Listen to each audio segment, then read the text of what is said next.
if you remember the very first keynote I did at the summit, a lesson that I learned. So my mom was an elementary school teacher.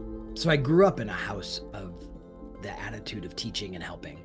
But one of my mom's sort of core teaching tenets was we learn better and faster when we learn together. And I told stories in my keynote about how she brought that into her classroom.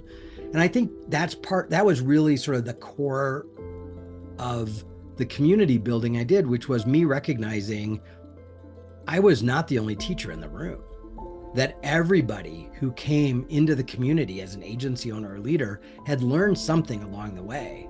And if I could create an environment where they would gratefully and gladly and completely teach that to each other without concern of competition or someone stealing their idea, that I exponentially could improve the experience and the learning environment that we were creating.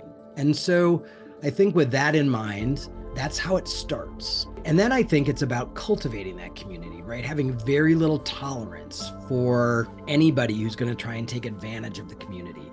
So if I get a sense that someone's there, I mean, let's be honest, everyone's there to learn, but also in a lot of cases, everyone is also there, and I think about the sponsors for the summit and people like that. Obviously they're there too, because it is a marketplace for them.